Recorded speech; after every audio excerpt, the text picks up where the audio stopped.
ఆత్మహత్యే శరణమంటున్న AP అరటి రైతు. అరటి, బత్తాయి, దోస, పుచ్చ, టమాటా ప్రతి ఒక్కటి కొంటున్నాం. ఆ భారాన్ని, రవాణాను భరించి మహిళా సంఘాల ద్వారా గ్రామాల వరకు పంపి విక్రయిస్తున్నాం. గతంలో ఏ ప్రభుత్వమైనా ఇలా చేసిందా? వ్యవసాయ శాఖ మంత్రి చెప్పిన ఈ మాటలు వింటే ఆహా, ఏపీ రైతులెంత అదృష్టవంతులో కదా అనిపించక మానదు. ఒక్కసారి ఆసియాలోనే అతిపెద్ద అరటి మార్కెట్ రావులపాలెం మార్కెట్కు వెళదాం. వారెంత అదృష్టవంతులో తెలుసుకుందాం. ఏ రైతు నష్టపోకూడదు, గిట్టుబాటు ధర రావాల్సిందే. ప్రతి రైతు పండించింది కొనుగోలు చేయాల్సిందే. మనపై ఎంత భారం పడినా వెనకడుగు వేసే ప్రసక్తే లేదని వైఎస్ జగన్ చెబుతూనే ఉన్నారు. దానిని ఆచరణలో పెడుతున్నారు.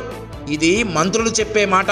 నిజంగా ఆచరణలో అది జరిగితే రైతు ఎందుకిలా ఆక్రోశిస్తున్నాడు? ముందు 1000 రూపాయలకి వెళ్ళి లోడు ఇప్పుడు 100 కూడా ఎవరు అడుగుతలేదు. అదే 2000 అమ్మే లోడు 200. కొంటున్నది ఆర్డు పర్లేదు, పట్టుకెళ్ళండి, అమ్మేసుకోండి, రైతులకి ఏం అడ్డు లేదంటున్నారు. కానీ అమ్మేసుకోవటానికి ఇక్కడికి తెచ్చిన దాకా ఉండి ఎంత పెద్ద గెల తెచ్చినా 100 రూపాయలు రేటు. మీకు ఇష్టమైతే దింపండి, లేకపోతే లేదు. ఒక గెల 1 రూపాయి రాలేదు. ఇంకా సేదు తట్టుపోయింది. 70-80 ఏళ్ళు పెట్టుబడి పెట్టాను. పెట్టుబడి లేదు, నా కూలి లేదు, నాకు లేదు. ఇంకెలా బతికిది ఇది? పత్రికలు నిజాలు రాస్తే ఎవరి కోసం ఈ రాతలు అంటూ వ్యవసాయ శాఖ మంత్రి గారు తమ సాక్షి మీడియాలో తెగ బాధపడిపోతారు. పాత ఫోటోలు, పాత కబుర్లు దుష్ప్రచారం అంటారు. ఈ వార్తలు చూసి జనం నవ్వుకుంటున్నారని ఎకసెకాలాడతారు. అలా అయితే ముందు అరటి రైతే నవ్వాలి కదా. పదండి, ఎలా నవ్వుతున్నాడో చూద్దాం. ఈ వరకు ఆ గెల 500 అన్న. ఈ వరకు ఈ కరోనా వచ్చింది అసలు దారి లేదన్న. అంతే మరి, కొనకపోతే ఏం చేస్తాం? ఇంకా 50 రూపాయలు ఇస్తానంటే లోడికి. ఇది బాగా పరిస్థితి. పెట్రోల్ డబ్బులు కూడా వస్తలేదు. ఏం చేస్తాం? ఎలా ఉందా మా పని? అది ఏడాలన్నా వాళ్ళు కూడా లేకుండా ఉంది. మేము కొంచెం ఇంటి ఇక్కడికి 13 కిలోమీటర్లు వద్దండి. పెట్రోల్ డబ్బులు కూడా వస్తలేదు. అదండి 50 రూపాయలు ఇస్తున్నాను. చూసారు కదా మీ ఎదురుగా 50 రూపాయలు ఇస్తాను. రైతు పరిస్థితి చాలా విపరీతంగా ఉందండి. రైతు ఇంకా మన చాలా నరికేస్తున్నారండి. గెల తెత్తం కూడా వేస్ట్ అని.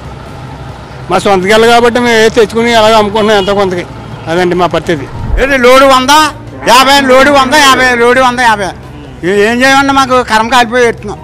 ఇంక బాధ చెప్పినా ఇంక బాధ ఎవరు తీర్చలేరు మా బాధ. ఇంక ఏడుపు వచ్చేస్తుందన్న, తింటా కూడు కూడా లేదు మాకు. రైతులు ఆత్మహత్యలే శరణమంటుంటే మంత్రులు సాక్షి మీడియాలో కబుర్లు చెబుతారా? కరోనా అన్నది ఒక విపత్తు. పాలకుడంటే ఇలాంటి విపత్తుల్లో ప్రజలను గట్టెక్కించే ఉపాయం కనుక్కోవాలి. అంతేకాని కరోనా ఉంది, లాక్డౌన్ ఉందని వంకలు చెప్పకూడదు. లాక్డౌన్ ఉన్నా మీ ట్రాక్టర్ ర్యాలీలు, ప్రచారాలు ఆగలేదుగా. మీ నేతల అక్రమ ఇసుక దందా ఆగలేదుగా. అలాంటిది పంట ఉత్పత్తుల రవాణాకు ఏమొచ్చింది? ప్రతిపక్షాలు అడిగితే దుష్ప్రచారం అంటారా? సిగ్గుపడాల్సిన విషయం కాదా? అరటి తినడానికి లాక్డౌన్ అడ్డొస్తుంది అని అనుకుంటే మరో రకంగా ఫుడ్ ప్రాసెసింగ్ చేయించి డిమాండ్ను పెంచలేరా?